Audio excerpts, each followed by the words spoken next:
من أنا من أنا من أنا لولاكم كيفما حبكم كيفما أهواكم من أنا من أنا من أنا لولاكم كيفما حبكم كيفما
في كل موطن من مواطن القرب ومدها قاسم إمداد في بال الوساد فوز شانك الجهل بدالك سيد الكونين وأشرف الثقلين عن عبد المحبوب الخالص المخصوص منك بأنجاز الخصائص اللهم صل وسلم عليه وعلى آله وصحبه وأتحط ذكره من أحبابه اللهم إنا نقدم إليك جاه هذا النبي الكريم ونتوسل إليك بشرف مقامه العظيم أن تلاحظنا بحركاتنا وسكناتنا بعين عنايتك وأن تحفظنا بجميع أطوارنا وتقلباتنا بجميع رعايتك وحسين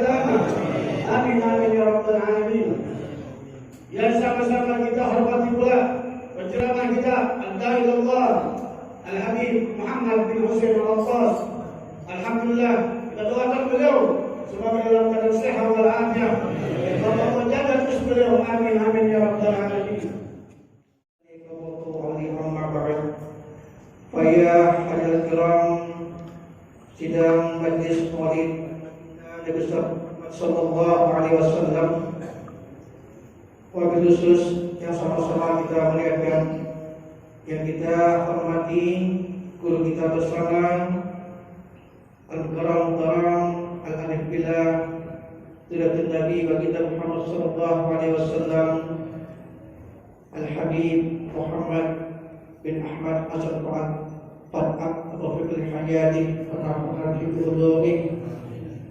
Wabil khusus pula sama-sama kita hormati dan kita muliakan yang akan berikan kita sertakan rohani Al-Karam Al-Habib Muhammad bin Salam Al-Qwas.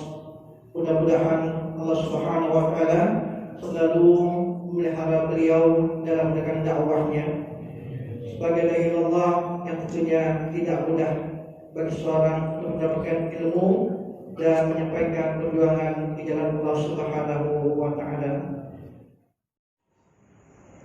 أعوذ بالله من الشيطان الرجيم.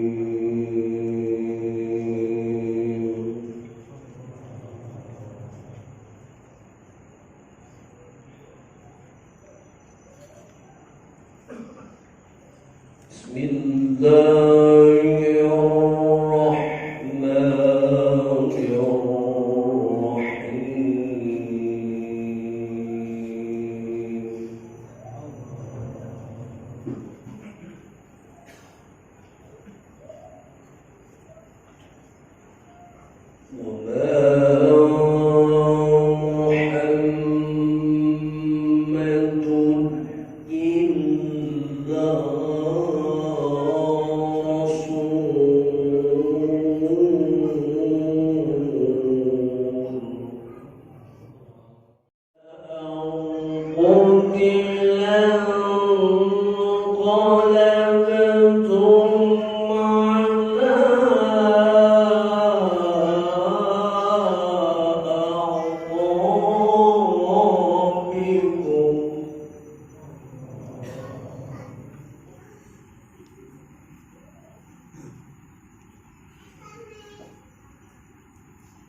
ومن ينقلب على عقبيه فلن يضر الله شيئا.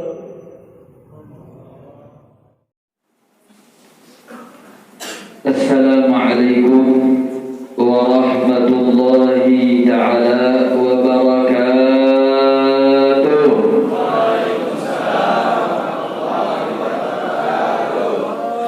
الحمد لله رب العالمين، والصلاة والسلام الأتمان الأكملان الأدومان المتلازمان على سيدنا وحبيبنا وشفيعنا وقرة أعيننا نبينا محمد وعلى آله الطاهرين وأصحابه الغر الميامين ومن تبعهم بإحسان إلى يوم الدين. اللهم أخرجنا من ظلمات الوهم وأكرمنا بنور الفهم وافتح علينا بمعرفة العلم وسهل أخلاقنا بالحلم واجعلنا مما يستمعون القول ويتبعون أحسنه برحمتك يا أرحم الراحمين، والحمد لله رب العالمين. عباد الله، أوصيكم جميعا ونفسي المذنبة بتقوى الله وبطاعة رسول الله صلى الله عليه وسلم. سيادة الحبائب الشرفاء وسعادة العلماء الفضلاء وجميع الحضرين الأحباء الأعزاء رحمكم الله. وأخص بالذكر صاحب الفضيلة الأستاذ الحبيب السيد محمد بن أحمد بن حسن فتحاك حافظه الله تعالى ورعاه ومتعنا الله بطول حياته شريفة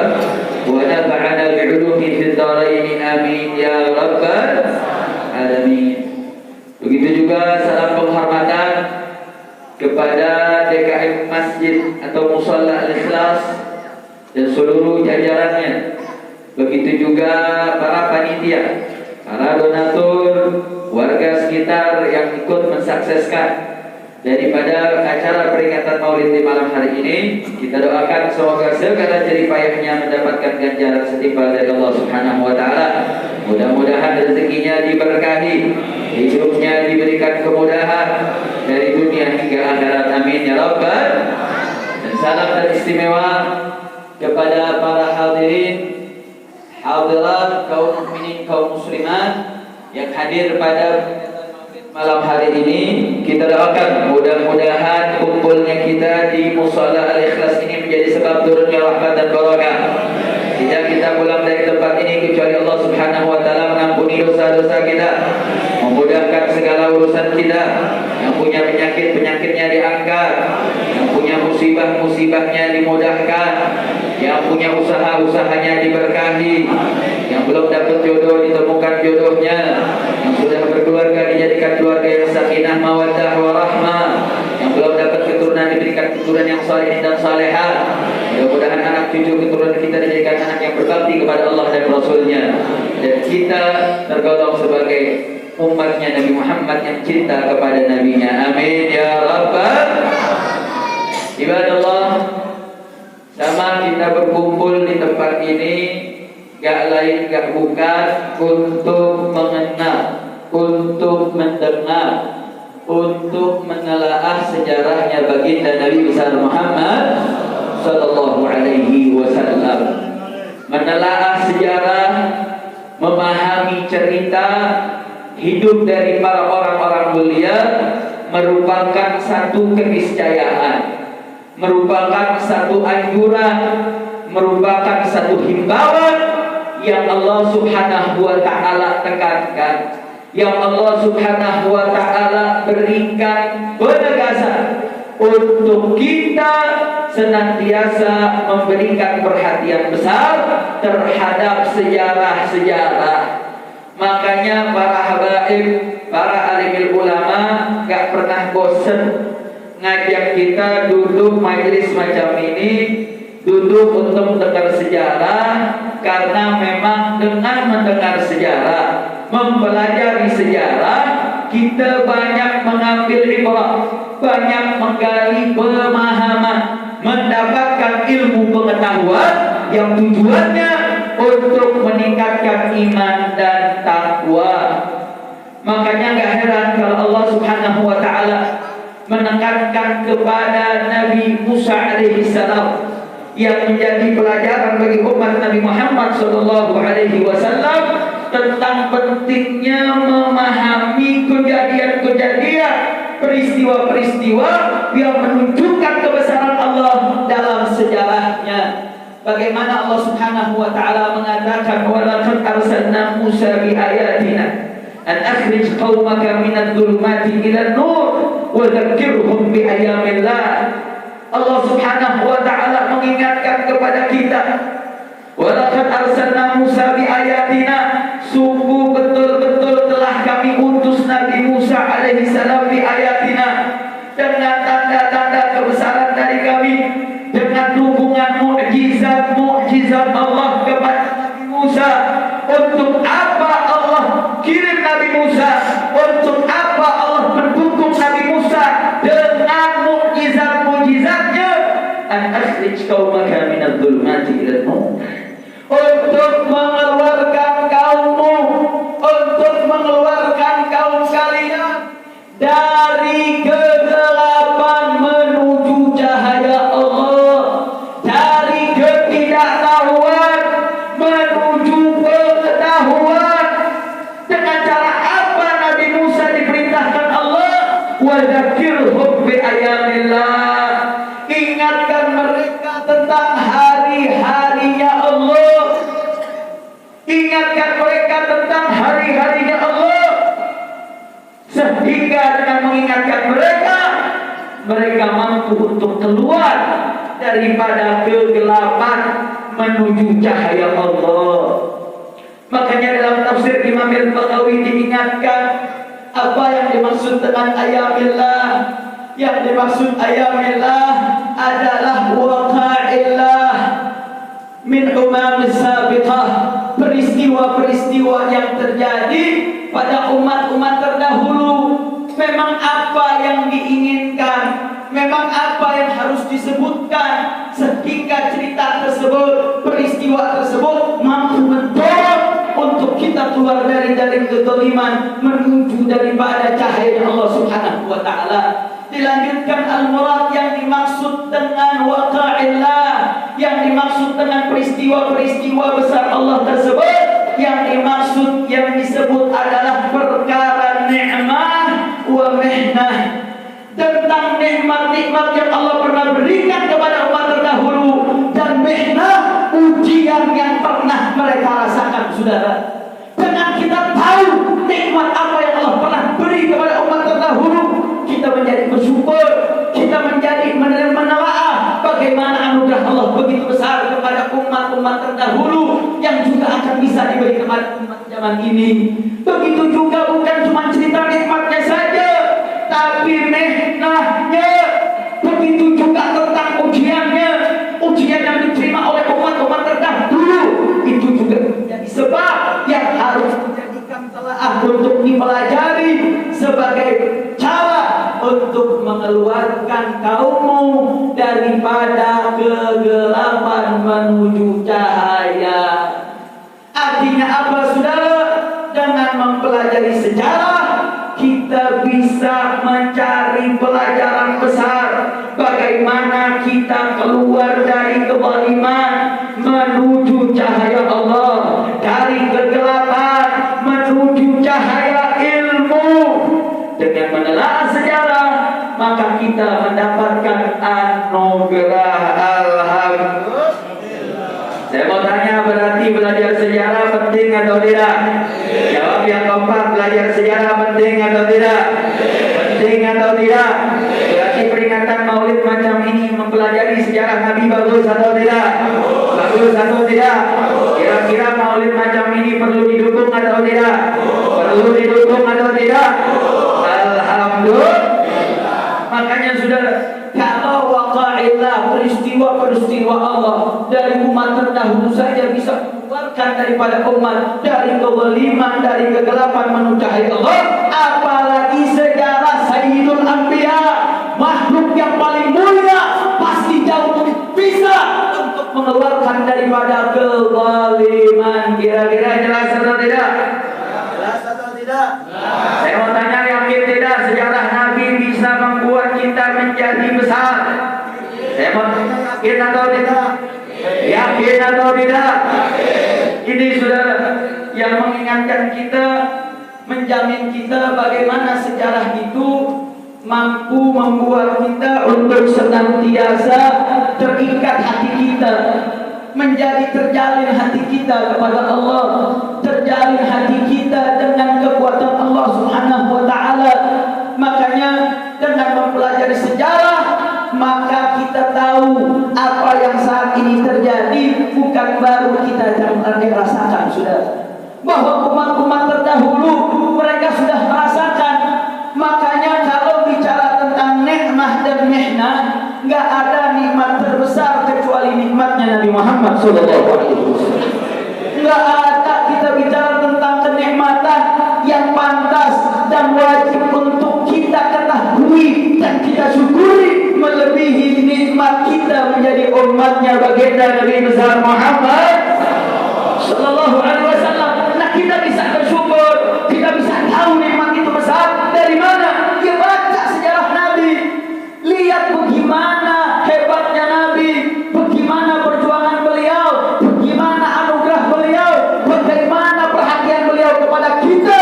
Itu merupakan anugerah besar, itu nikmat besar yang tak mungkin kita dapat kecuali kita kenal dengan Nabi kita, kecuali kita telaah sejarah Nabi kita, kecuali kita tahu bagaimana hidup beliau dari sejak lahirnya hingga wafat. Dan kalau bicara tentang mihnah, ujian, cobaan, bala, mana ujian yang lebih besar yang menimpa daripada satu kelompok, satu orang melebihi ujian yang diterima oleh baginda Nabi besar Muhammad Sallallahu Alaihi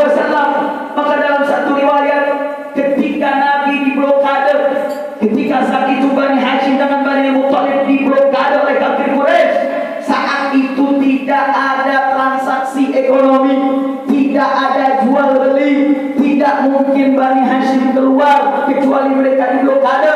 Saat itu umat Islam dalam ujian yang berat, dalam cobaan yang besar, sampai ketika Nabi ditanya apa ujian yang paling berat yang pernah kau rasakan ya Rasulullah, Nabi SAW menceritakan pada satu masa ketika 30 malam 30 siang, ada yang mengatakan 15 hari 15 malam, aku tidak memakan makanan masuk ke dalam perutku kecuali sesuatu yang disembunyikan di ketiaknya Bilal bin Rabah. Artinya apa saudara? 15 hari 15 malam Nabi nggak makan kecuali syai'in qalil, sesuatu yang sangat sedikit yang kalau itu ditaruh di ketiaknya Bilal itu makanan nggak kelihatan saudara. Artinya apa? 15 hari 15 malam Nabi menahan lapar, Nabi dalam keadaan sulit. Ujian yang Nabi terima berat saudara, lebih berat dari berbagai macam ujian. Kalau kita dengar sejarah Nabi, kita tahu perjuangannya Nabi, beratnya Nabi Muhammad SAW. Kita tak akan mengeluh, saudara. Yang kita rasain kecil, yang kita rasakan saat ini tidak seberat Nabi, tidak sebesar Rasulullah, tidak sesulit Rasulullah dengan para sahabatnya. Dan bagaimana kita bisa tahu kalau kita tak pernah dengar sejarah? Bagaimana kita bisa paham pengorbanan Nabi kita kalau kita nggak tahu sejarah Rasulullah? Makanya bagaimana sejarah dijadikan oleh Allah dalam 2/3 isi Al-Quran.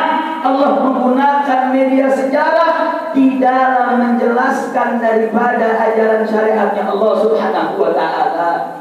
Makanya Allah Subhanahu wa ta'ala mengatakan wa kullan naqussu 'alaika min anba'i rusul ma nuthabbitu bihi fu'adak.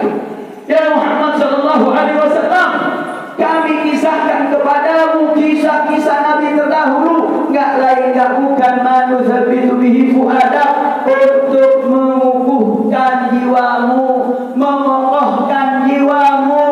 Saudara, enggak ada di atas muka bumi ini orang yang punya prinsip kekuatan mental, kekuatan berjuang untuk survive hidup di atas dunia melebihi kekuatan Nabi Muhammad SAW.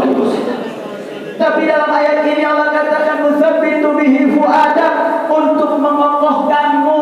Tidak ada satu jiwa yang melebihi kekokohan yang melebihi Rasulullah SAW. Ini merupakan satu tarbiyah untuk umat Nabi Muhammad.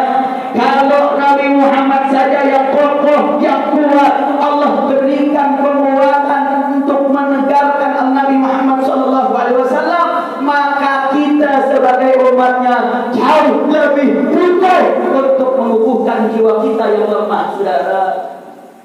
Itu untuk hitaban di umat Nabi Muhammad SAW. Itu merupakan satu dorongan untuk umat Nabi Muhammad. Bagaimana kita kuatkan iman kita, kuatkan daripada prinsip hidup kita. Dan itu semua enggak lain enggak bukan dengan mempelajari sejarahnya Nabi besar Muhammad.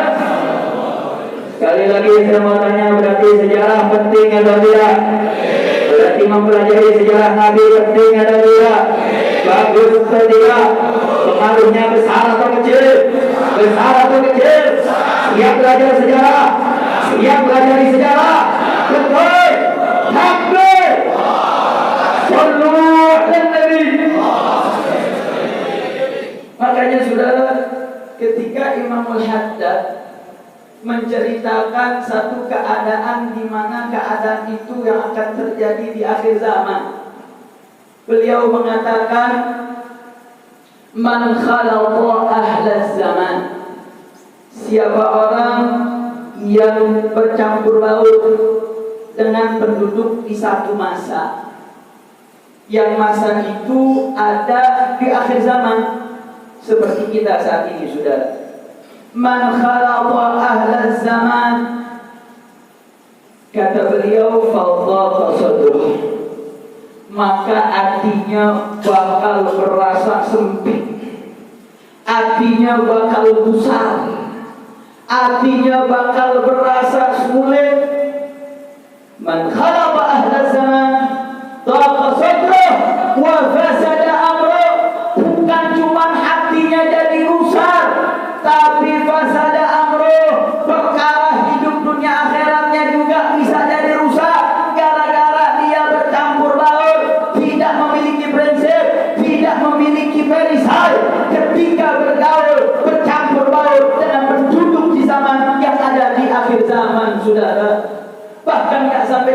kata Imamul Haddad. Imamul Haddad mengatakan faqamat nafsu fagalabathu. Bahkan kalau sampai dia betul-betul bercampur tidak mampu untuk bisa menjaga dirinya, maka hawa nafsunya akan tegak, hawa nafsunya akan menguasai dirinya, maka dirinya akan terkuasai dengan hawa nafsu. Maka kalau sudah seperti itu, saudara, beliau menjelaskan kenapa kok bercampur baur dengan penduduk di akhir zaman, menyebabkan hati kita sempit, hati kita gusar, susah, bahkan bisa merusak hidup dunia kita, akhirat kita. Beliau katakan li'anna aqwalahum wa af'alahum kharijatun 'an siratal mustaqim. Karena ucapan-ucapan mereka, orang-orang yang hidup di akhir zaman, ucapan-ucapan mereka, perbuatan-perbuatan mereka kharijatun 'an siratal mustaqim, telah keluar dari jalan yang lurus. Karena keluar dari jalan yang lurus, makanya hati kita sempit dengar ucapan-ucapan mereka, saudara.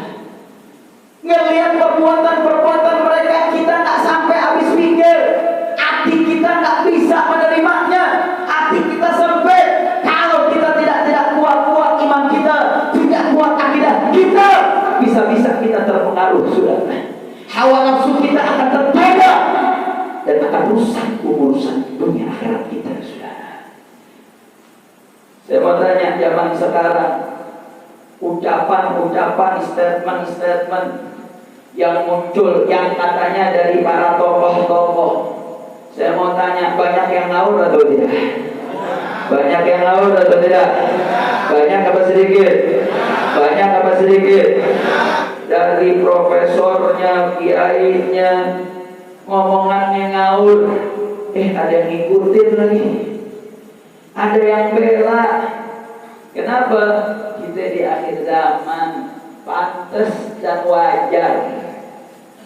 Artinya kita nggak akan pernah sepi dan nggak akan berhenti. Orang-orang ngawur bakal ngucapin perkataan-perkataan ngawur, betul? Betul? Maka tujuan kita, fungsi kita gimana? Yang kita bentengi diri kita, kita bekali diri kita untuk jangan pernah terkontaminasi, jangan sampai rusak. Bagaimana biar nggak rusak? Imam Haddad kasih tipsnya, saudara. Imam Haddad mengatakan fasta'in, maka kau mintalah pertolongan, bantuan dengan apa? Dengan 3 perkara, saudara. Yang pertama, bitadabburil Quran, dengan menelaah memahami Al-Quran. Orang kalau sudah menelaah memahami Al-Quran, maka sudah terinstal dalam dirinya untuk terhindar dari pemikiran-pemikiran sesat, terhindar dari pemahaman-pemahaman yang mendangkalkan akidah, menjauhkan dari ajaran yang benar, menjauhkan kita dari syariat dan akhlak. Imam Haddad mengatakan yang pertama, tadabbur Al-Quran. Yang kedua, tafakkur bisyari salafus salih. Tafakkur, menelaah, memikirkan, mempelajari siar salafus salih, sejarah-sejarah para pendahulu kita yang soleh.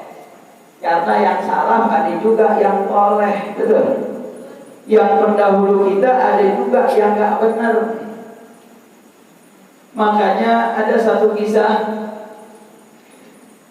ada seseorang pernah melihat khadimnya Al-Habib Ali bin Hasan Al-Attas. Ini orang saudagar kaya, duitnya banyak, jadi sombong.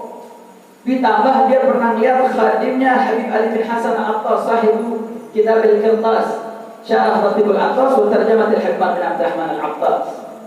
Dengan jumawanya dia mengatakan, dia mengutip, nadhiru nadhiri, orang yang pernah melihat, orang yang pernah melihatku bakal masuk surga. Jadi dia merasa jumawa gara-gara dia pernah melihat orang yang melihat Habib Ali bin Hasan Al-Attas, dia merasa dirinya bakal masuk surga.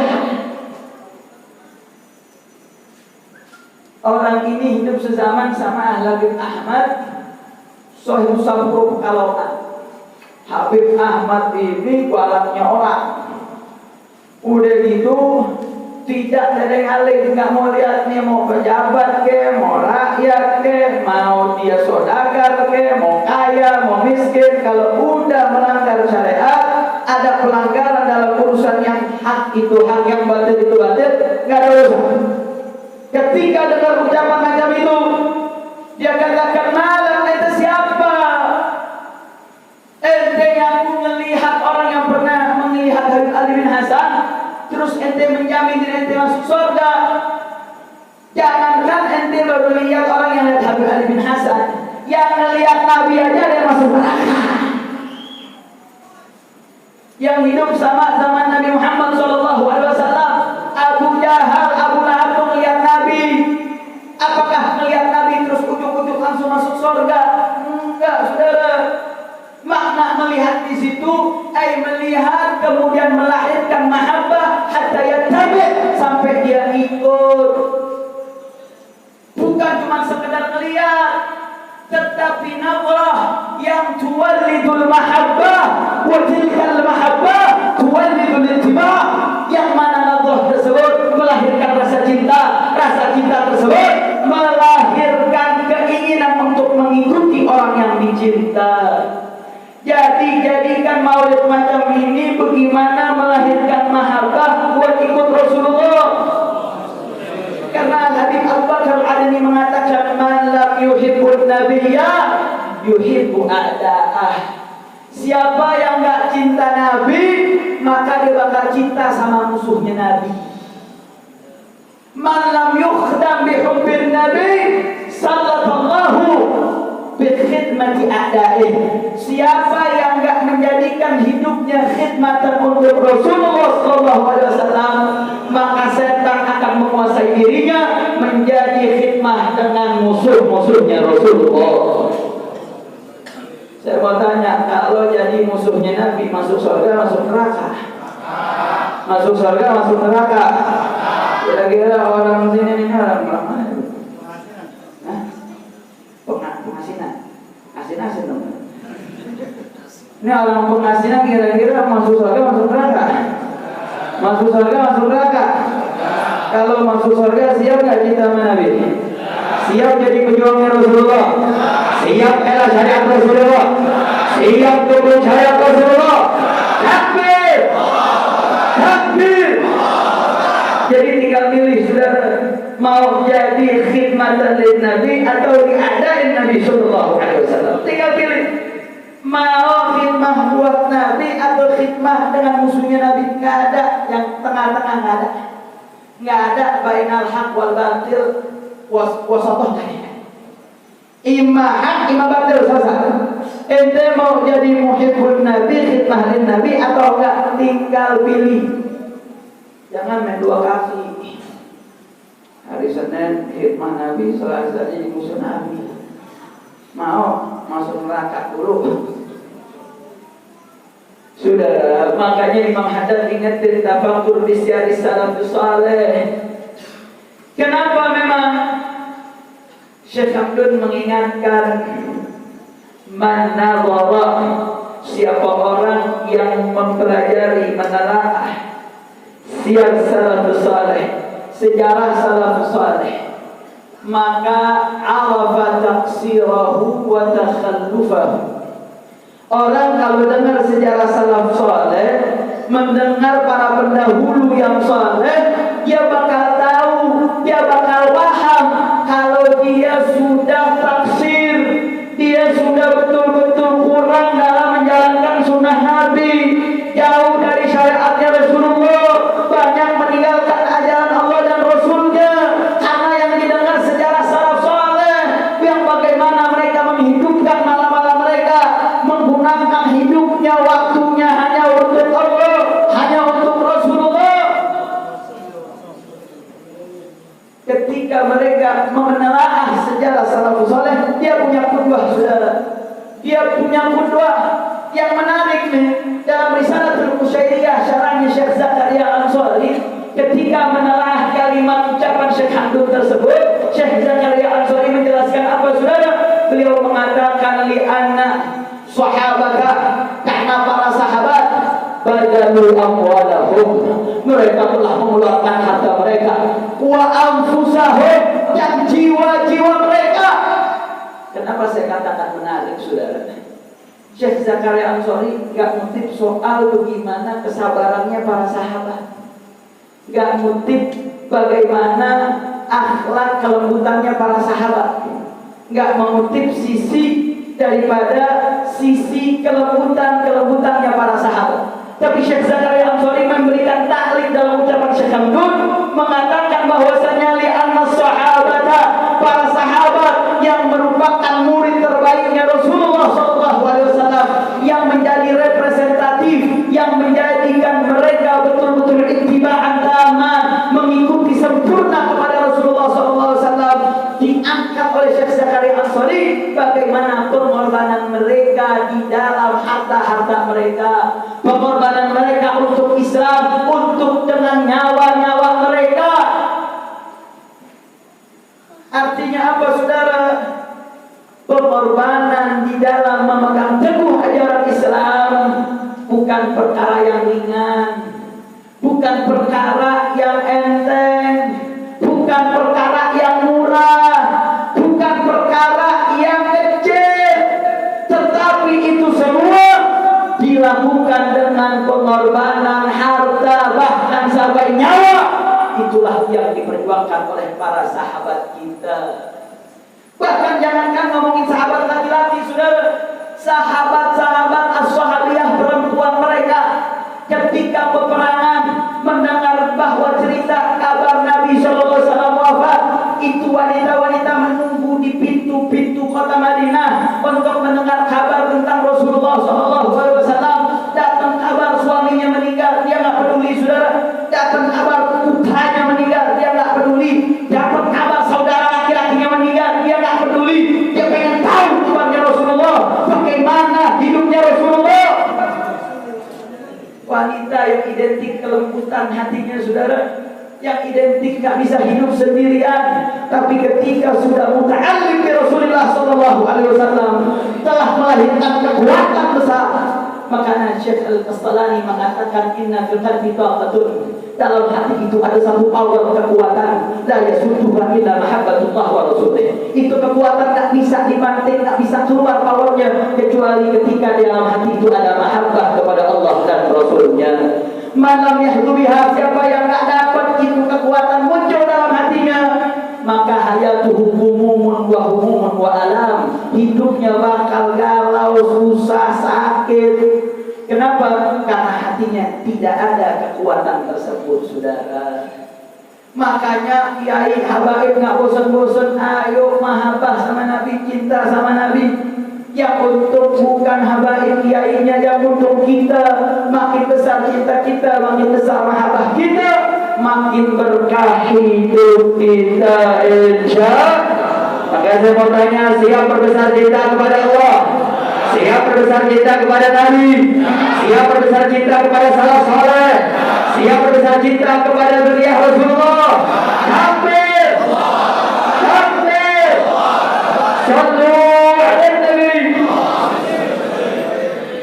Makanya sudah, hal ini perlu kita tekankan. Kenapa?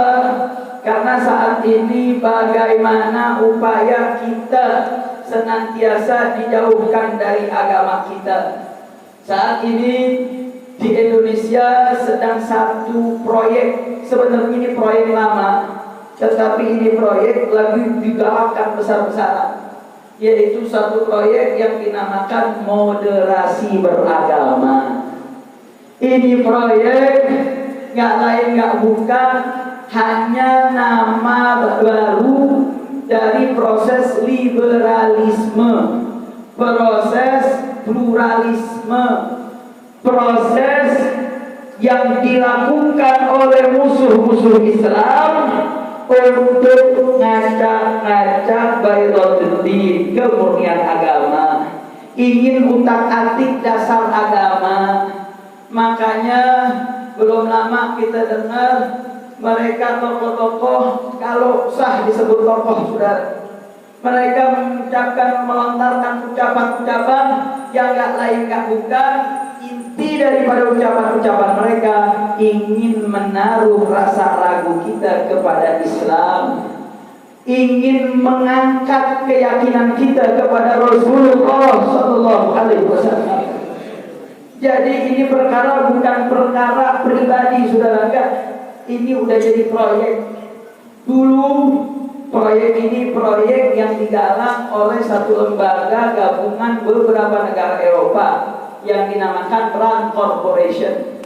Satu lembaga riset yang dibiayai oleh APBN 15 negara yang ada di Eropa, yang tujuannya meneliti agama Islam di Asia Tenggara dan di negara-negara Islam. Mereka saat itu menggelontorkan dana besar-besaran. Bahkan ormas-ormas di Indonesia, ormas-ormas besar yang katanya ormas yang merupakan bentengnya Ahlus Sunnah wal Jamaah, mendapatkan gelontoran dana sehingga banyak anak-anak muda mereka mengkampanyekan, mempropagandakan pemikiran-pemikiran liberalisme. Bahkan banyak anak-anak kiai, anak-anak ajengan yang dikirim ke pondok-pondok, dikirim ke negeri-negeri luar negeri, ke Amerika, ke Inggris untuk mempelajari gerakan liberalisme tersebut. Ketika mereka pulang, mereka menjadi agen-agen. Maka dalam dokumen ini dikatakan ada 4 kelompok. Mereka membaginya menjadi 4 kelompok, saudara. Yang pertama kelompok fundamentalis, yang kedua kelompok tradisionalis, yang ketiga kelompok modernis, yang keempat kelompok liberalis.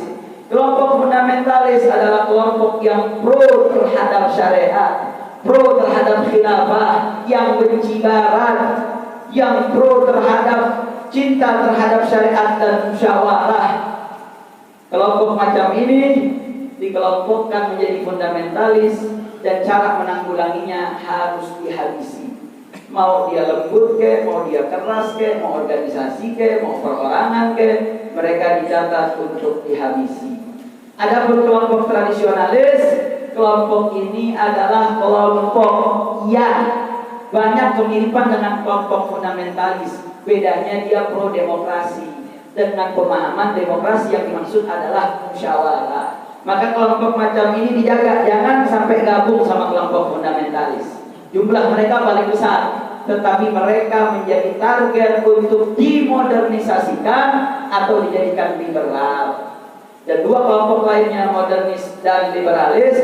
Modernis dia pro terhadap demokrasi, pro terhadap barat, tidak suka dengan syariat. Adapun liberalis, mereka menjadi antek-antek. Nah, ketika gelontoran dana besar, saat itu gerakan liberalisme juga besar-besaran. Tapi alhamdulillah, Majelis Ulama Indonesia mengeluarkan fatwa haram terhadap pemikiran sekularis, pluralis, liberalisme. Setelah berjalan waktu, ternyata negeri-negeri Eropa APBN-nya merusak, APBN-nya tidak kuat, sehingga mereka menstop pendanaan tersebut. Hingga akhirnya isu liberalisme meredup, sudah. Tapi ternyata sayang sungguh sayang, isu liberalisme dengan jargon terorisme mereka gunakan menjadi alat politik. Kalau ada kebobrokan rezim yang sedang terjadi, dia akan gunakan ini menjadi isu untuk menutupi rezim, saudara. Dia gunakan dengan jargon liberalisme untuk memadamkan terorisme. Dia katakan terorisme adalah gerakan radikal, sehingga perlu untuk diliberalisasikan. Sehingga jangan sampai paham agama dalam-dalam terjadi radikal. Itu pemahaman udah lama, saudara. Mereka ingin mencuci otak yang najis, radikal dengan diliberalkan.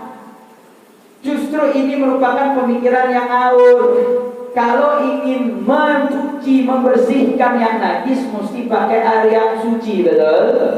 Kalau mencuci sesuatu yang najis, mesti dicuci dengan sesuatu yang suci. Yang najis nggak bisa dibersihkan dengan yang najis.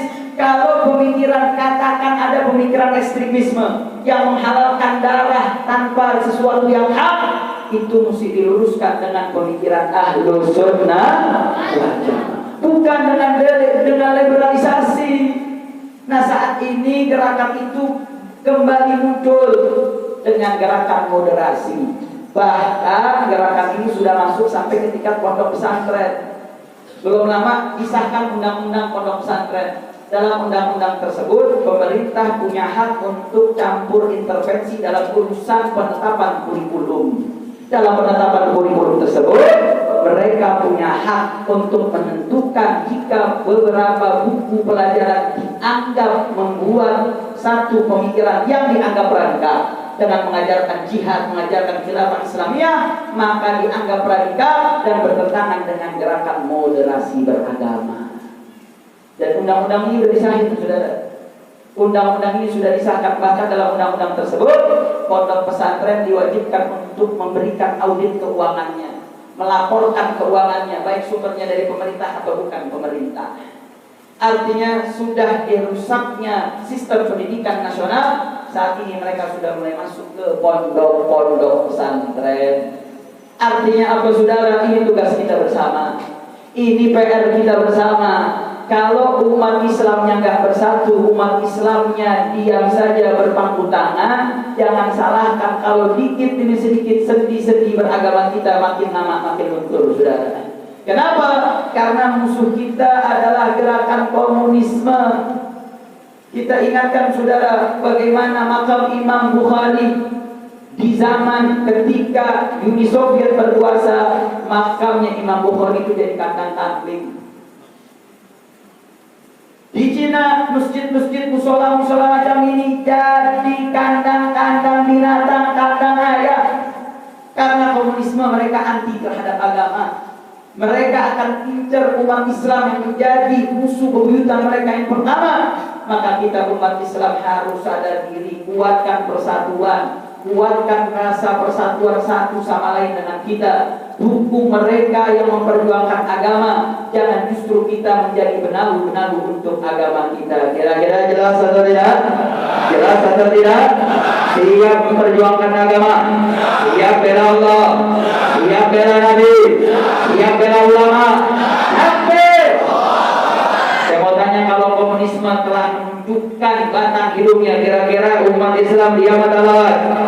Diam atau lawan? Takbir! Perlu kita menekankan ini, karena Imam Haddad pernah mengingatkan, ada 4 perkara. Kalau ini 4 perkara ada di satu negeri, satu wilayah, maka masjid bakal penuh orang baik, penjara bakal penuh dengan orang jahat. Tapi kalau ini 4 perkara nggak ada, maka jangan salahkan kalau masjid penuh dengan orang jahat, penjara penuh dengan orang baik. Kata Imam Haddad, yang pertama, jika dalam satu wilayah tidak ada rasa lagi takut seseorang melakukan maksiat. Ketika dalam satu wilayah tidak ada yang merasa takut terhadap maksiat, jangan salahkan kalau masjid isinya orang-orang jahat, penjara isinya orang-orang baik. Artinya apa, saudara? Kita mesti membangun satu uruf, satu budaya, satu keadaan di mana kita bertempat, di mana kita tinggal. Ketika seseorang melakukan maksiat, dia merasakan takut terhadap maksiatnya, saudara.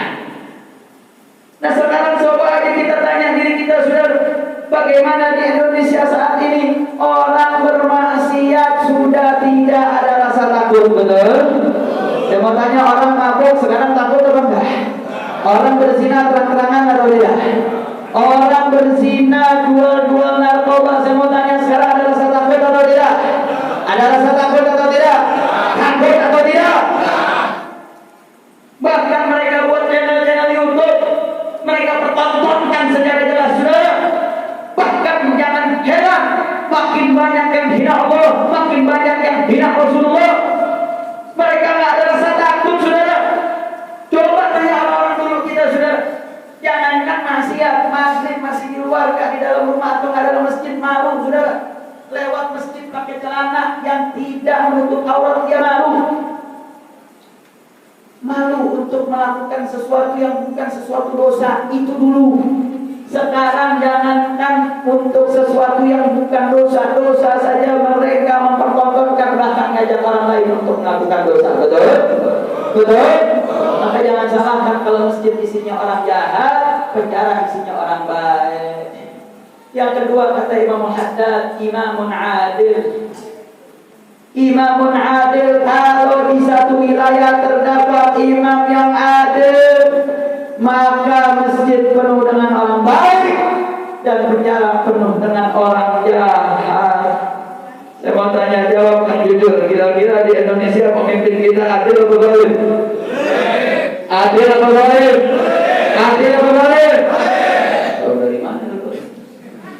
Hah? Sudah ada kasus imam besar yang saat ini nih di penjara. Beliau di penjara cuma gara-gara bicara saya baik-baik. Gara-gara bilang saya baik-baik saja, dituntut pakai undang-undang tahun 46 yang tuntutan maksimalnya 10 tahun. Saat di pengadilan negeri beliau dituntut 6 tahun, divonis 4 tahun. Itu undang-undang digunakan dulu buat menjerat Belanda yang menyebarkan berita bohong, untuk membuat keonaran, untuk menakut-nakuti masyarakat, menceritakan kalau penjajah datang lagi. Itu undang-undang ditujukan buat penjajah. Sejak zaman rezim awal sampai rezim SBY kemarin, tidak pernah undang-undang ini dipakai, sudah. Baru di rezim ini undang-undang tersebut dipakai untuk lawan-lawan politik mereka. Makanya ucapan imam besar yang mengatakan saya baik-baik saja itu dianggap merupakan sebuah berita bohong yang menyebabkan keonaran, sehingga dijerat pasal tahun 46 tersebut dan dituntut 6 tahun penjara, divonis 4 tahun penjara. Saudara, beliau menjawab baik-baik saja itu adalah bentuk menenangkan. Banyak sahabat, kerabat, keluarga dekat nanya, kalau berita beredar beliau ini dikatakan sakit, sekarat, bahkan ada yang memberitakan beliau wafat. Banyak yang bertanya, gak mungkin cerita satu persatu, jawab keadaannya baik, keadaannya baik, keadaan baik. Beliau buat video, beliau menceritakan beliau keadaannya baik-baik saja. Begitu juga yang dilakukan oleh Habib Hanif bin Abdurrahman Al-Abbas. Beliau menceritakan baik-baik saja.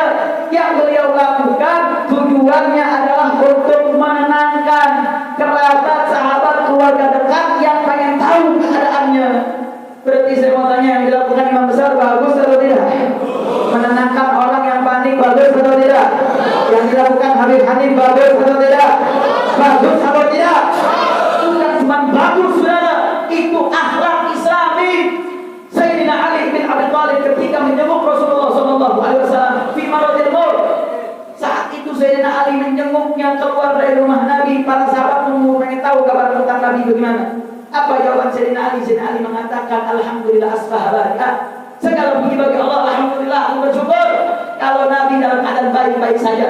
Salah satu sahabat menarik Sayyidina Ali, aku tahu wajahnya Bani Hashim kalau sudah mau meninggal. Ini Nabi wajahnya mau meninggal.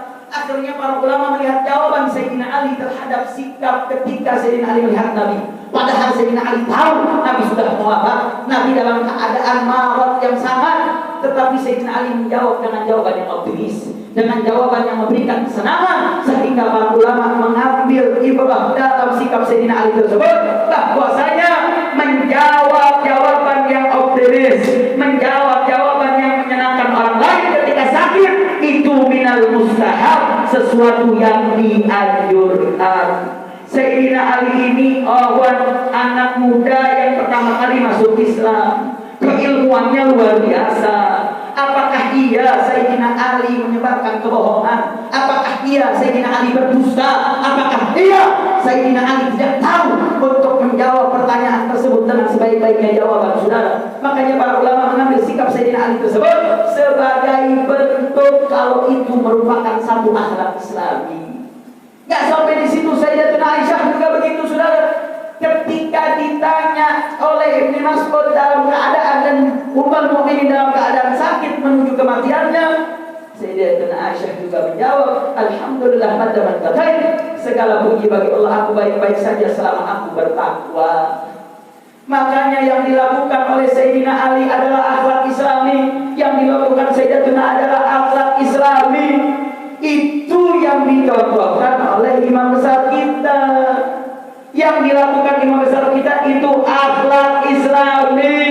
Tapi sayang, sungguh disayang, akhlak Islami Islami dikriminalisasi, akhlak Islami dijadikan sebagai ajang dikatakan berita pembawa kebohongan yang menimbulkan keonaran. Saya mau tanya, kurang ajar atau tidak? Kurang ajar atau tidak? Akhlak Islami sudah mulai dikriminalisasi, saudara. Jadi saya ingatin sama orang sini, kalau besok ditanya keadaan ente gimana, jangan jawab baik-baik saja, ntar di penjara harus 10 tahun. Besok kalau ditanya bagaimana keadaan, ceritain asam urat, jantung, paru, paru, ceritain semua penyakit. Ngawur, saudara. Ini ngawur. Kita ditanya keadaan bagaimana, mungkin kita banyak penyakit, kita bilang baik-baik saja. Itu satu adat kebiasaan. Ini menunjukkan kalau di kita punya negeri ini keadilan sudah mati, betul? Orang yang menjalankan akhlak Islami justru dikriminalisasi. Orang yang nista agama malah dilindungi, betul? Betul. Saya mau tanya, yang nista agama di Indonesia banyak atau enggak? Yang nista Allah ada atau tidak? Yang nista Nabi ada atau tidak? Yang nista syariat ada atau tidak? Saya mau tanya, penista agama di Indonesia ditangkap atau tidak? Ditangkap atau tidak? Enggak, sudah. Tapi gak heran juga sih kalau penista agama nggak ditangkap. Orang ngebantai, ngebunuh tinggal ditangkap. Orang ngebunuh, ngebantai, nembak, nyabutin kuku, ngebakar kemaluan, nyeret. 6 pemuda pemberani, 6 laskar penjaga zuriat Nabi dibunuh, dibantai, disiksa. Sampai detik ini pelakunya tidak ditangkap. Sampai detik ini pelakunya tidak ditahan. Dia sudah menghilangkan nyawa pemuda-pemuda yang baik, laskar-laskar setia. Mereka bunuh, mereka bantai. Sampai detik ini nggak ditahan, saudara. Makanya nggak heran kalau orang nista agama nggak ditangkap. Berarti saya mau tanya, di Indonesia ada keadilan atau enggak? Kira-kira pemimpin yang sekarang pemimpin adil atau zalim? Adil atau zalim? Adil atau zalim? Makanya kami meyakini 6 pemuda, dan hari ini tepat tanggal 7 Agustus, di mana saat ini tepat 1 tahun peristiwa pembantaian KM50, peristiwa yang menjadi bentuk nyatanya upaya untuk memberangus imam besar kita. Kemarin kalau bukan karena 6 syuhada, kalau bukan karena 6 pemuda pemberani yang mengorbankan nyawanya, mungkin imam besar kita sudah tidak ada, saudara. Imam besar kita dan keluarga sudah menjadi target untuk dikuntit dan dihabisi. Itu pengakuan resmi yang disampaikan oleh aparat. Imam besar kita sudah menjadi target, saudara. Alhamdulillah, dengan takbirul rabbani, dengan aturan Allah, Allah putus 6 pemuda pemberani. Mereka berhasil menyelamatkan imam besar. Bagaimana kita dengar ceritanya, proses begitu mengerikan. Bagaimana saat itu kecepatan mobil yang dipacu di tol sangat tinggi, karena mobil yang menguntit itu bukan 1-2, saudara, banyak. Dari Bogor sampai terjadi di KM50. Dan bagaimana para pemuda ini begitu gagah berani. Mereka tidak pantang mundur. Mereka begitu luar biasa totalitasnya menjaga imam besar dan keluarga. Bahkan sampai ketika telah terjamin imam dan keluarganya aman, mereka tertawa lepas. Mereka bahagia luar biasa. Mereka telah sukses untuk menjaga zuriatnya Rasulullah. Walaupun mereka tidak tahu sebentar lagi mereka akan dibantai, mereka akan ditembak kepalanya. Satu daripada laskar matanya tembus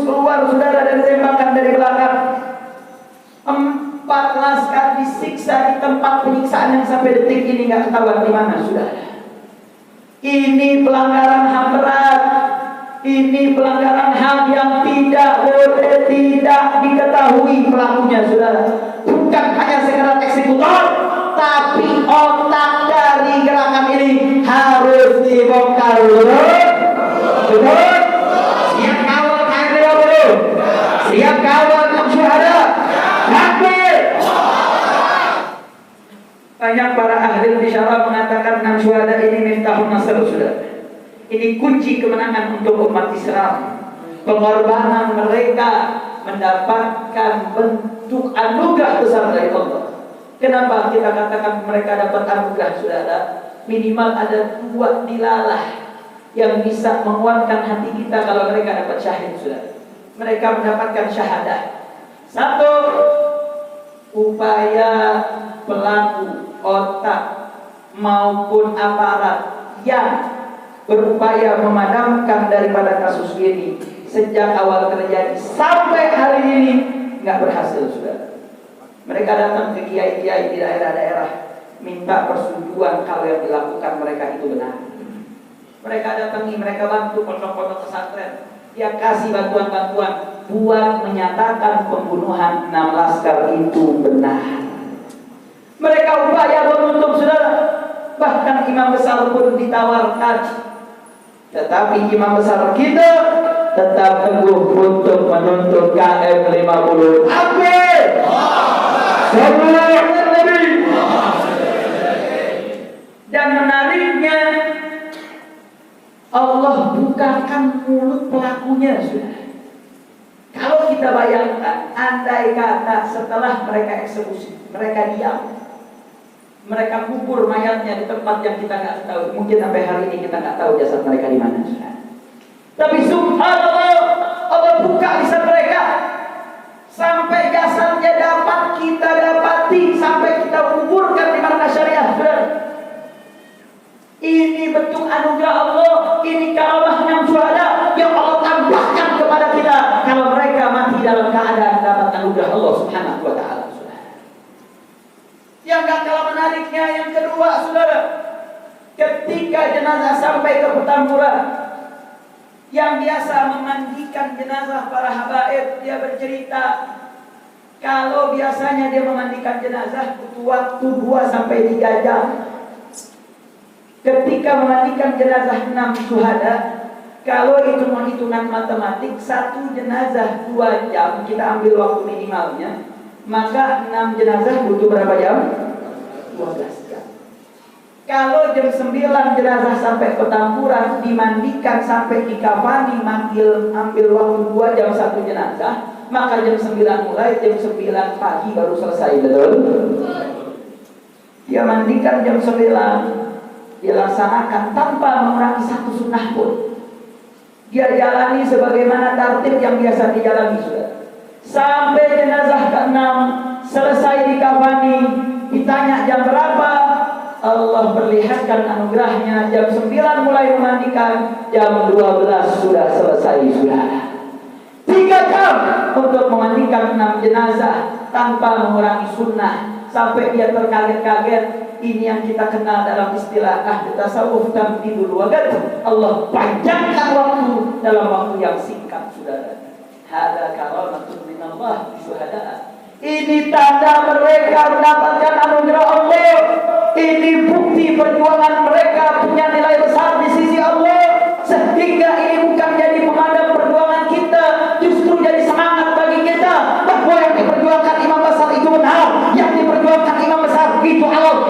Sehingga pengawalnya yang mengorbankan nyawanya diberikan anugerah oleh Allah Subhanahu wa taala.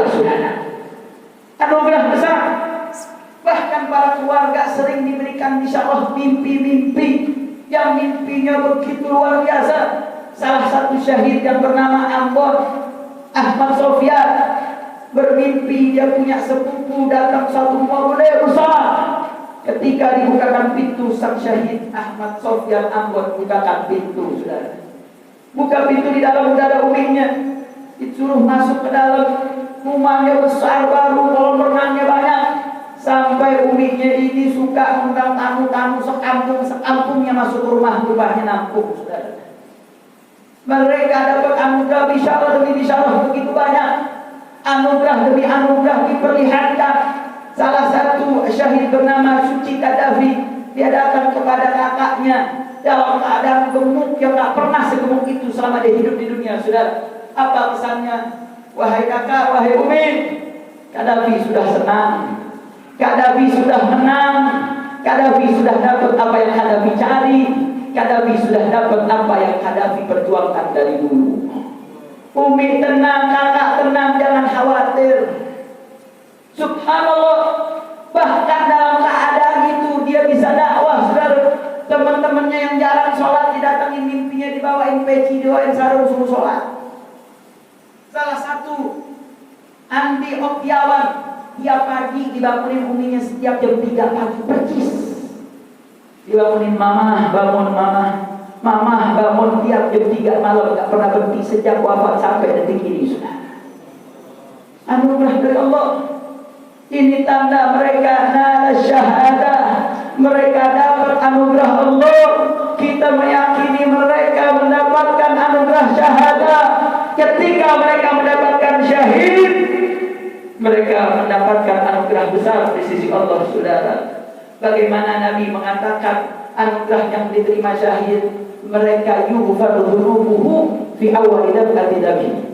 Diampuni semua dosanya sejak awal tetesan darahnya tumpah ke muka bumi. Sejak saat itu semua dosanya diampuni oleh Allah Subhanahu wa taala. Bahkan enggak sampai di situ, saudara. Bukan cuma diampuni dosanya, dia aman daripada pertanyaan dan siksa kubur. Dia diberikan tajul waqar, yaitu mahkota kehormatan yang berisi yakut, permata-permata, yang kata Nabi permata itu nilainya lebih baik dunia beserta isinya, saudara. Bahkan dia bisa memberikan syafaat kepada 70 keluarganya. Dia mendapatkan keamanan fi yaumil faza', saat semua manusia dalam ketakutan kengerian setelah dibangkitkan dari alam kuburnya, saudara. Anugerah yang Allah berikan. Makanya limadha summiya syahid syahida? Li'anna Allah wa malaikatahu syahidan 'alaihi bil jannah. Karena Allah dan malaikat jadi saksi dia buat masukin dia ke surga. Saya mau tanya, kalau persidangan hakimnya Allah, yang jadi saksi pembelanya Allah buat masukin surga, kira-kira menang apa kalah? Allah yang jadi saksi, malaikat jadi saksi buat ngebelain para syuhada. Makanya salah satu orang yang meninggal, yang pengen balik lagi ke dunia itu syuhada. Dia pengen balik lagi ke dunia, mati syahid lagi. Meninggal ke dunia, mati syahid lagi, sampai 10 kali minta pulang balik, sudah. Cuman syuhada. Bahkan dalam riwayat itu syuhada dia pada bawa pedang-pedang dia yang berumuran dengan darah. Dia jalan-jalan di surga, dia bawa pedangnya, sudah. Tanda keagungan dia sebagai menjadi seorang syuhada. Makanya anugerah syuhada anugerah besar. Maka saya sering sampaikan ke anak-anak relawan, anak-anak laskar, jangan pernah mundur, jangan pernah ragu. Maka dalam Al-Quran dikatakan para syuhada itu mereka farihin, mereka senang, bahkan mereka memberikan kabar gembira kepada orang lain. Apa yang diciptakan Allah fi'lan, kita dengar, kita lihat, saudara. Mudah-mudahan kita bisa mendapatkan syahadah di sisi Allah Subhanahu wa taala. Mudah-mudahan kita bisa mendapatkan anugerah sebagaimana anugerah 6 syuhada, saudara. Mudah-mudahan Allah berikan kemenangan untuk umat Islam. Mudah-mudahan Allah beri kemenangan untuk imam besar. Allah beri kemenangan untuk Habib Hanif.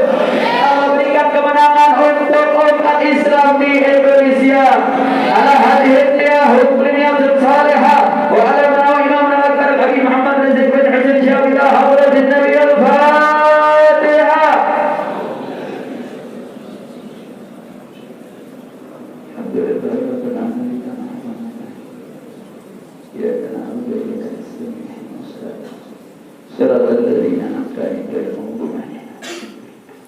Dari 4 perkara yang kalau ada masjid penuh orang baik, nggak ada penjara penuh daripada orang jahat. Yang pertama, adanya rasa takut saat orang bermaksiat. 2, adanya pemimpin yang adil. Artinya kalau pemimpin adil tidak ada, jangan salahkan masjid penuh dengan orang jahat, penjara penuh dengan orang baik. 3, amirun bil ma'ruf, orang yang menyerukan kema'rufan, wa nahin 'anil munkar, dan yang mencegah daripada kemungkaran. 4 perkara ini ada, maka masjid penuh dengan orang baik. Tapi 4 perkara ini tiada, maka penjara penuh dengan orang baik, masjid dengan penuh orang jahat. Maksudnya penuh orang jahat apa, saudara? Orang-orang akan mengatasnamakan agama, mengucapkan ucapan-ucapan yang bukanlah bagian daripada ajaran agama Islam. Kenapa? Karena tadi orang nista agama dibiarin. Kenapa? Pemimpinnya balik, pemimpinnya pilih kasih. Makanya Nabi SAW menjadi representatif penegakan keadilan yang paling luar biasa di atas muka bumi.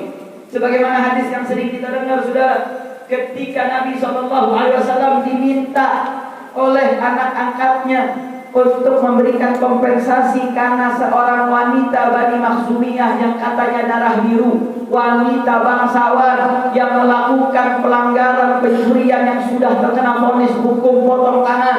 Saat itu Nabi sedang duduk berdampingan mendengar ucapan daripada anak angkat yang meminta kompensasi tersebut. Ketika Nabi dengar tersebut, Nabi memerah wajahnya, saudara. Nabi naik ke mimbar, Nabi berkhutbah. Nabi mengatakan, innama ahlaka man kana qablakum, sesungguhnya binasa umat sebelum kalian. Idza saraqa bihimud dhaif, idza saraqa bihimul syarif darabu. Kalau ada orang bangsawan, pejabat, petinggi satu negeri, dia melakukan kesalahan, ditinggalkan, tidak ditegakkan hukum. Tapi idza saraqa bihimud dhaif, kalau ada orang lemah, rakyat jelata yang tidak punya kedudukan di satu punya negeri, dia melakukan pelanggaran aqamul had, ditegakkan hukum. Nabi katakan, wallahi demi Allah, law kanat Fatimah binti Muhammadin sarqat laqata'tu yadaha. Jangankan wanita Bani Makhzumiyah yang kalian anggap mulia, ini wanita termulia di atas muka bumi, Fatimah Zahra, Fatimah al-Batul, pimpinan wanita-wanita surga. Andai kata dia mencuri, walaupun itu satu hal yang tidak mungkin, andai kata mencuri, maka aku yang akan potong tangannya. Saya mau tanya, Nabi kita adil atau tidak? Nabi kita tegas atau tidak? Tegas atau tidak?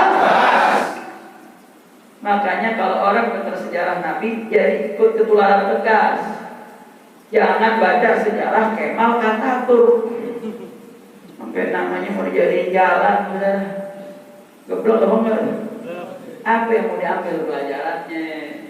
Kalau mau ambil ulama yang sejaman sama Kemal Atatürk, Said Badiuzzzaman An-Nursi, seorang ulama besar Turki yang begitu pemberani, yang saat ini Turki menjadi negara yang maju, itu barokahnya Said Badiuzzzaman An-Nursi.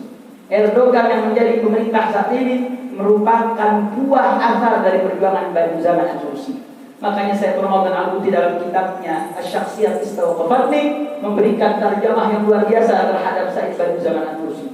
Seorang yang begitu gigih melawan daripada pemimpin yang zalim, yaitu pemimpin yang Kemal Atatürk, yang benci terhadap Arab, benci terhadap syariat, benci terhadap Rasulullah SAW. Makanya tubuhnya tak diterima oleh bumi, saudara.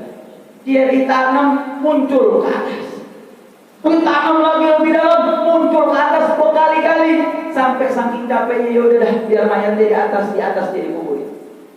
Dan yang menyedihkan lagi, sampai detik ini bau tubuhnya tidak berhenti. Ada yang datang doain, saudara.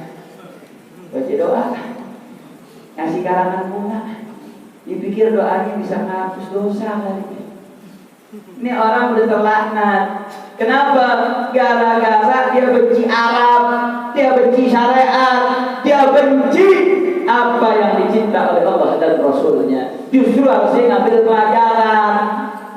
Jadikan orang-orang yang benci terhadap syariat, benci terhadap Arab, benci terhadap Allah dan Rasulnya akan mati dalam keadaan hina, saudara. Tungguin aja, lihat deh. Orang-orang yang kalau nggak tobat, dia tidak mau ampun kepada Allah, dia tetap zuriat Rasulullah. Tinggal tunggu sudah. Ada seorang bernama Jahdah Al-Ghifari. Ini orang pernah mematahkan tongkat. Tongkat ini tongkatnya Rasulullah SAW yang diberikan kepada Sayyidina Utsman bin Affan. Tongkat itu dipatahkan istihzaan dalam rangka untuk mengolok-olok Sayyidina Utsman karena tahu ini tongkatnya Rasulullah SAW. Tahu apa yang Allah berikan? Allah berikan kemurkaan kepada Jahdah Al-Ghifari. Si Jahdah Al-Ghifari didengkul yang dia patahkan tongkat yang nisbatan ila Rasulillah, yang terdapat kehormatan Rasulullah SAW. Allah berikan penyakit yang tak pernah ada di atas muka bumi. Rasa gatal yang sakitnya nyampe busuk ke tulang, garut-garut sampai tulangnya terlihat, hingga saking gak kuatnya dia potong, dia amputasi kakinya. Penyakitnya gak berhenti sampai dia mati dalam keadaan hina. Bayangkan tongkat yang benda mati karena nisbah kepada Rasulullah dihinakan, Allah murka, apalagi zuriatnya Rasulullah, ulama yang mengandung ilmu-ilmunya Allah dihinakan, dizalimi, dikriminalisasi. Hati-hati dengan murka Allah, saudara. Makanya jangan kaget kita punya negeri sekarang diuji banyak bala, banyak bencana, betul? Jangan salahkan saudara, gunung tumpah, laut bergejolak, bukan cuma ada di beberapa wilayah. Ini tanda, ini murka Allah. Kalau terus ini dibiarkan, jangan salahkan kalau Allah memperlihatkan murkanya saudara.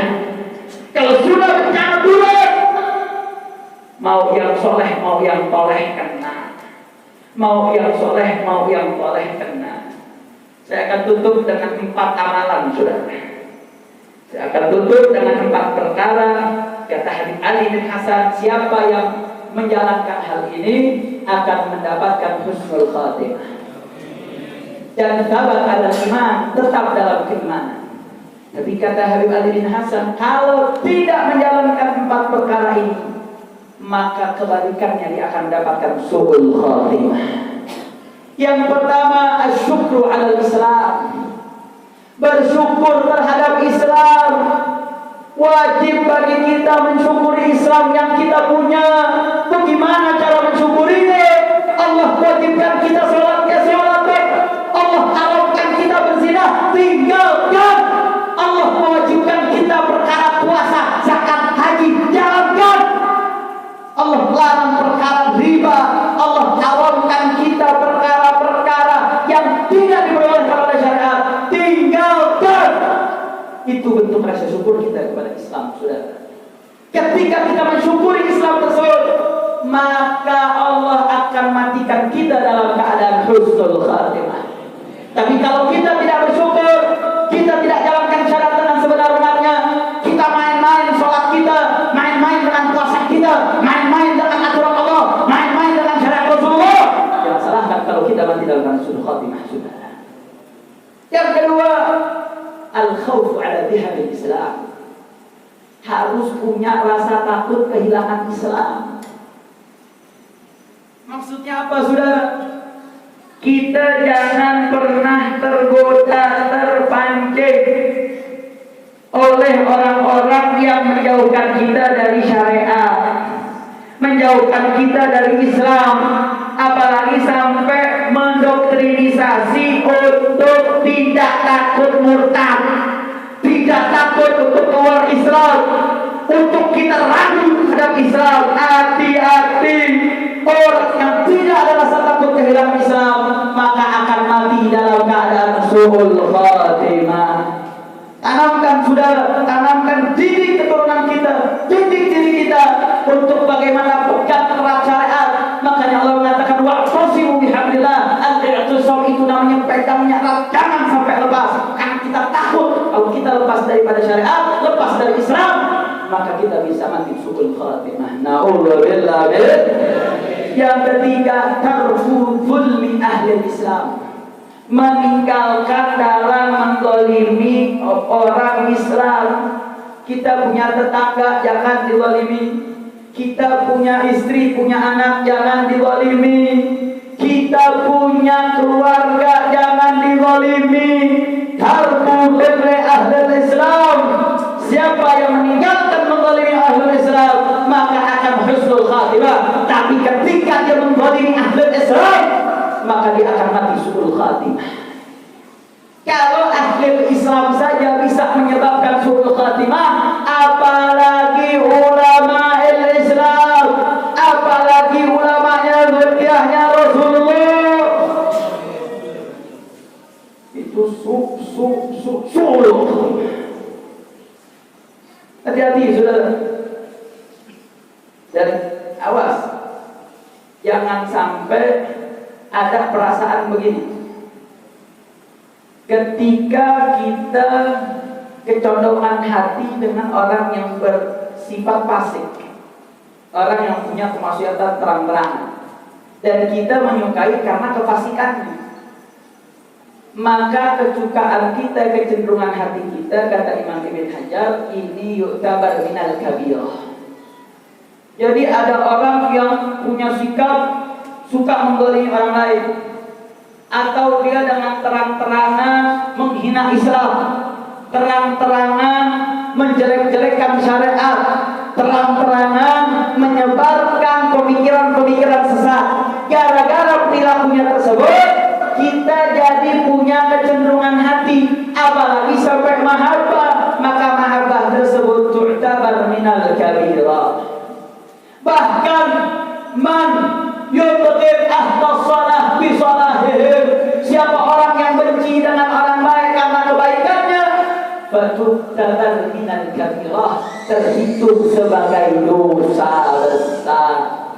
Hati-hati saudara, keberpihakan kita itu bisa menjadi nilai berpahala besar atau menjadi dosa besar. Na'udzubillah min.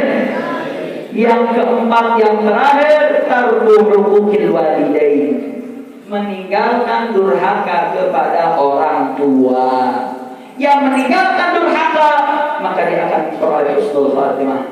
Ketika dia berdurhaka kepada kedua orang tua, mati dalam keadaan su'ul khatimah.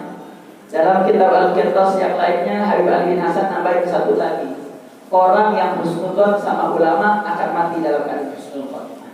Tapi yang su'udzon terhadap ulama akan mati dalam keadaan su'ul khatimah. Mudah-mudahan Allah matikan kita dalam husnul khatimah. Allah golongkan kita sebagai orang-orang yang cinta kepada dzurriyyahnya Rasulullah. Kita senantiasa membela dzurriyyahnya Rasulullah, membela ulama-ulama yang istiqamah, ulama-ulama yang memperjuangkan Allah dan Rasulnya, dan kita dibangkitkan bersama zumrahnya Allah dan Rasulnya.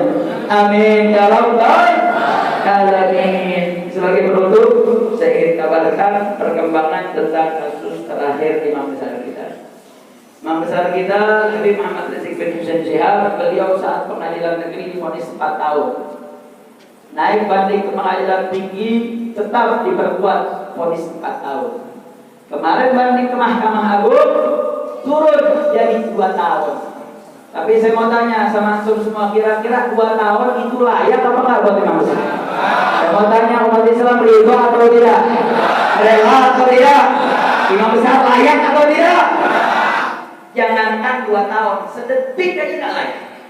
Orang lagi menjalani akhlak Islami kok dikriminalisasi, saudara. Tapi imam besar kita nggak batang arang. Beliau melanjutkan perlawanan ke PK, peninjauan kembali, termasuk menuntut ke Mahkamah Konstitusi untuk melakukan review terhadap undang-undang tahun 46 ini. Kalau undang-undang ini sudah tidak lagi relevan, kalau undang-undang ini sudah tidak lagi layak untuk digunakan, karena undang-undang ini akan sangat berbahaya.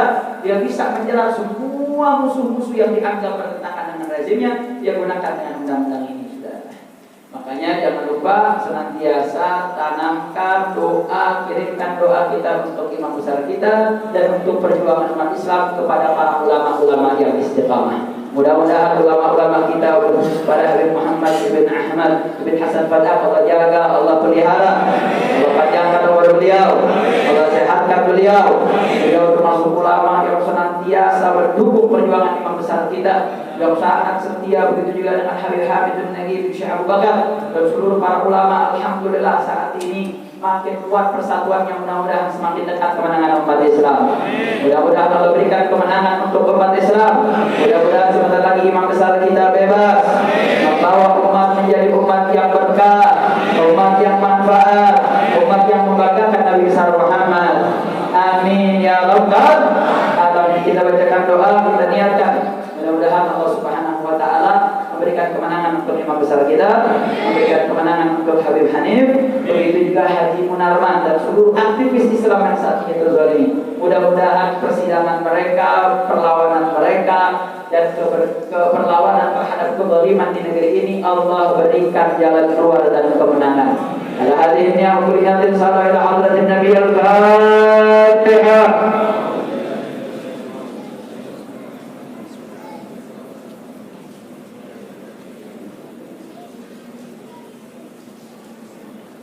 Amin amin ya rabbal alamin. Sama kalau diajak turun, siap turun kan? Berat ya turun. Insya Allah mudah-mudahan Allah kasih kemenangan untuk kita. Amin ya rabbal alamin.